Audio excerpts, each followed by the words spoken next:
Hey, it's Terry Gorry, and this is the Irish Law and Small Business podcast.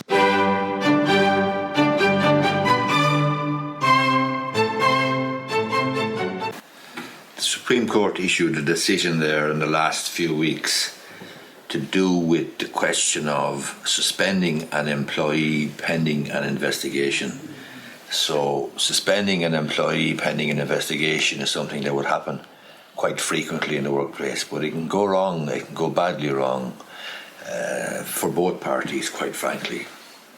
The Supreme Court has delivered a judgment on the 10th of May 2023.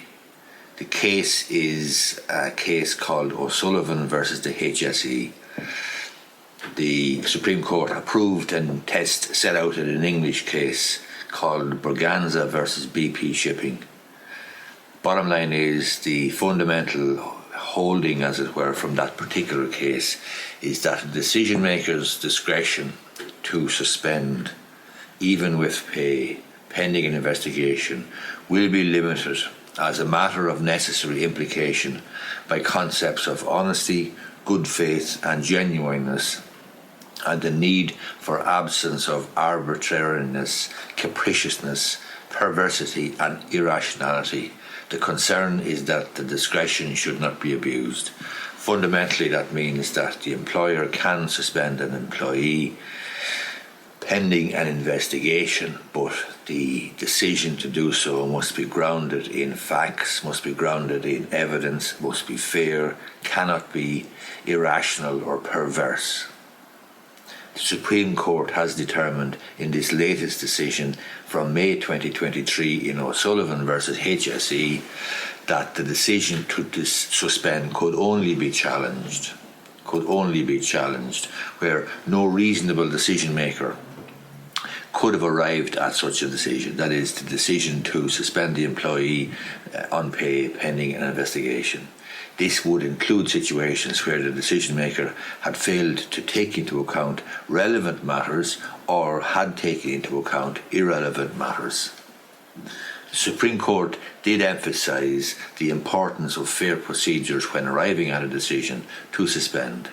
It held that if an employer is considering suspending an employee, well then it should consider a number of things. 1. The decision to suspend must not be irrational or perverse and must be evidence-based and necessary. 2. The employee should be given the opportunity to explain him or herself before the decision to suspend is finalised. And 3. There must be a legal basis for the proposal to suspend.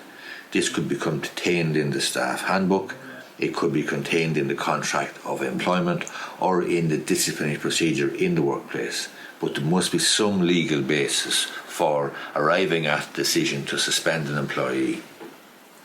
Even if an employee is suspended pending an investigation, and even if an employee is suspended on full pay, you might say, well, what's wrong with that? There's no harm done, no harm, no foul. But obviously, employees and colleagues talk. There's just the supposition or the inference that there's no smoke without fire, and so on and so forth. So suspending an employee is a serious step. After the suspension, the investigator who's going to carry out the investigation should carry it out with all practicable speed. So the conclusion to draw from this confirmation or clarity from the Supreme Court in May 2023 is that the decision to suspend an employee pending an investigation can have serious consequences for the employee, even if the employee is later cleared of any wrongdoing. The decision, therefore, to suspend must be weighed up carefully and based on the alleged wrongdoing, misconduct or evidence. In other words, it cannot be arrived at frivolously or vexatiously or irrationally.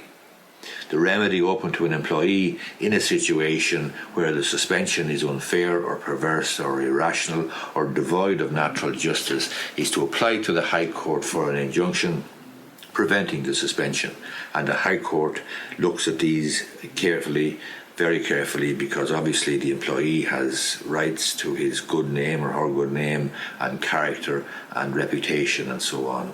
And if it goes wrong for the employer and the employee is successful with an injunction application, well, then the likelihood is that the costs will be awarded against the employer to the employee.